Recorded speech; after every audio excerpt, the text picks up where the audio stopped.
You're listening to Rev It Up, a 5-part procurement podcast series powered by Jagger, where this time what happened in Vegas won't actually stay there.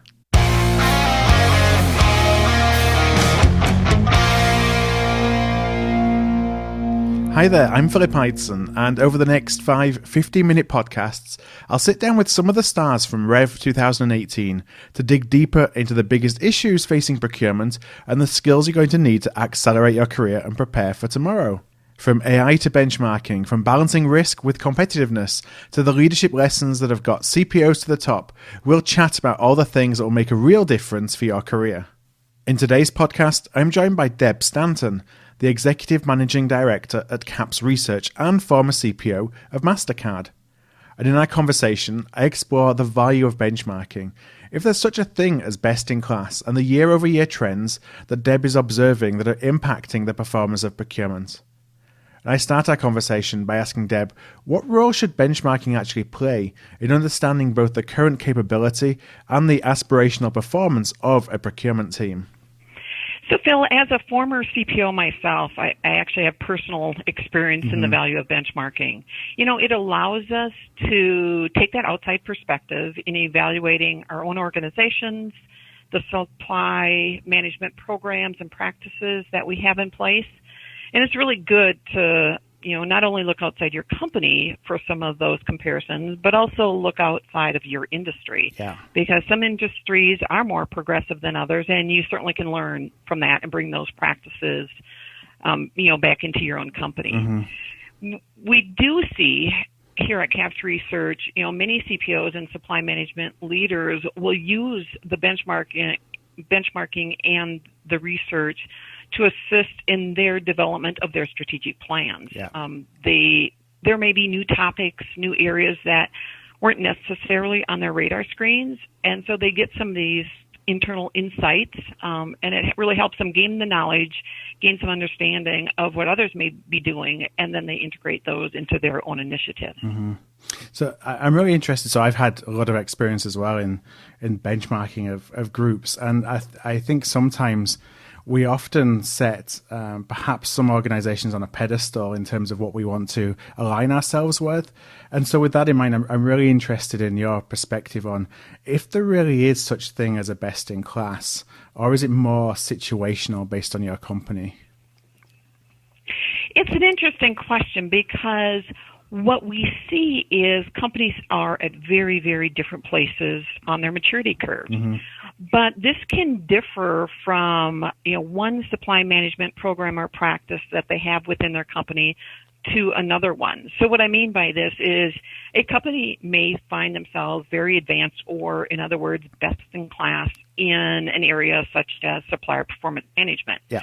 But when they look at what they're doing in the area of risk management or procurement technology, they may find that they're behind in this area. Mm-hmm. So, to your point, is there really a best in class? Well, companies are all along that maturity curve.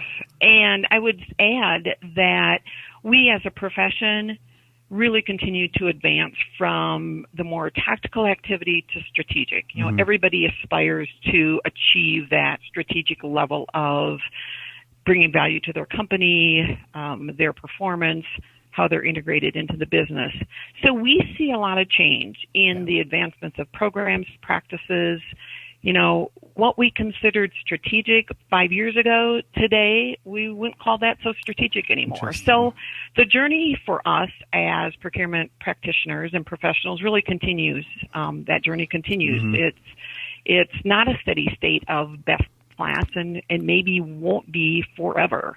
It's like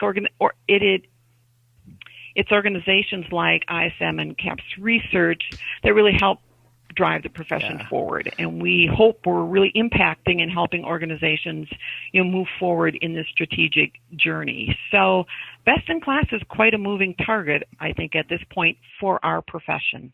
You talked a little bit about that some of the things, for example, that you see now as being maybe 5 years ago they were strategic, and now they're just seen as tactical. Kind of building on that, I'd love if you could share some of the trends that you're actually observing in the growth or the evolution of procurement performance.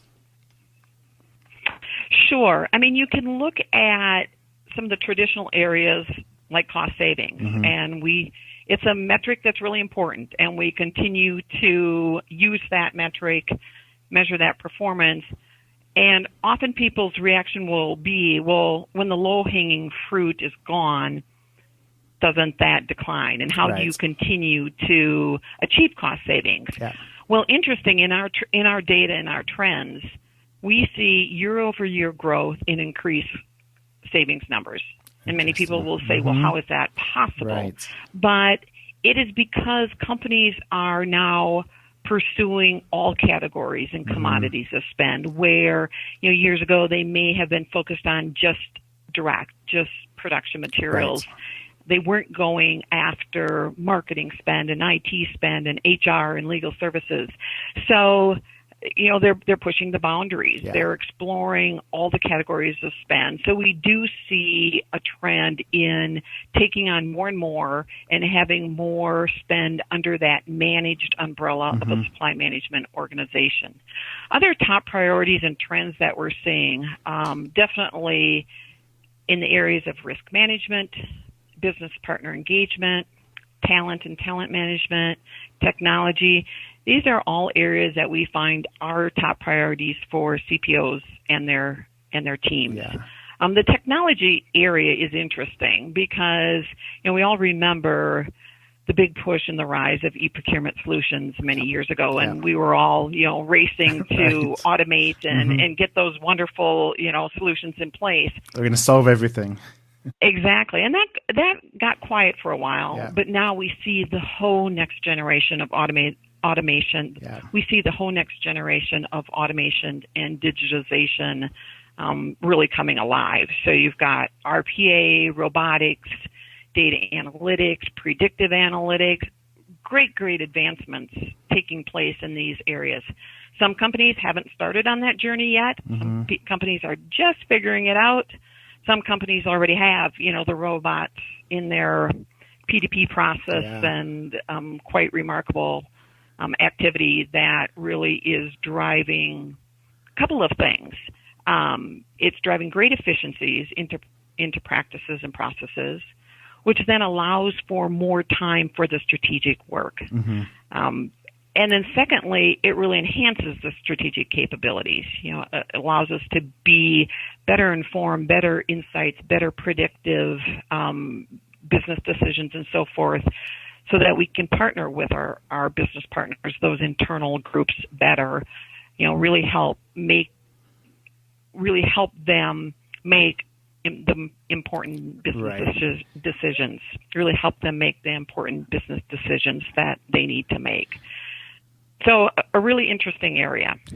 You mentioned, I think a couple of minutes ago when you were talking about, the increased and surprisingly increase in savings year over year, because we look at, once you have those low-hanging fruit picked, you're kind of looking around thinking, okay, where should I go next? Where's the next savings hanging out? You talked about bringing in new categories of spend, but I'm also interested if you see that procurement organizations are applying kind of new tactics to old spend. So it's not just here's my toolkit and I have 2 or 3 things that I'm going to do and I'm going to apply to all my spend, including the new spend that I bring under management, or whether you see organizations actually thinking about how they manage that spend in different ways. Definitely. Phil, especially in the area of data analytics, this is where we see some of this increased capability. So then they get smarter, make even better decisions. So, they're using data analytics to give much better visualization, do not only some of the real-time data analysis, but the predictive. They're really developing stronger, more sophisticated and improved category strategies. There's more transparency in using the data, using some of the tools, Internet of Things and so forth, more effective pricing strategies, some of that improved purchasing power and leverage, transparency into that. Definitely, focus on reduced risk exposure. So, in managing those spends, even the more traditional areas that they had been, yes, we see definitely those improved category strategies in how they approach them and what they're applying. So you talked a lot about the importance of data analytics. Do you see procurement leaders actually investing perhaps at the level that they need to in that capability? It was a great opportunity just within the last week where we had 50 CPOs in the room, and we asked them that exact question. Okay. How important is it to have these dedicated procurement data analytics team in support of your organization? Yeah. And on a scale of 1 to 7, they rated it 6.2. So obviously a high area of importance, and they're willing to make those investments. But what did surprise me is we asked, well, do you already have, some of these new roles around data scientists and these data analytics teams in place? And 71% already had these dedicated resources in that area. That's a lot higher than I would anticipate. We do find it as a fairly high priority, and, the groups are all trying to figure it out. Yeah. I do have one last question. We talked about savings and increasing savings using, basically the advance of technology, being able to see more, being able to get access, more transparency to data. But as I think about how we continue to evolve our value proposition, I think one of the things that procurement leaders that I talk to always struggle with is how can I demonstrate the value that I'm creating beyond savings?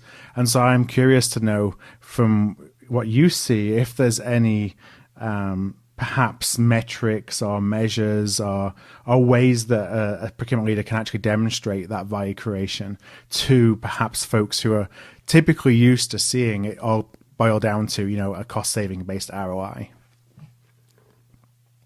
That is a very common theme out there with CPOs and their organizations.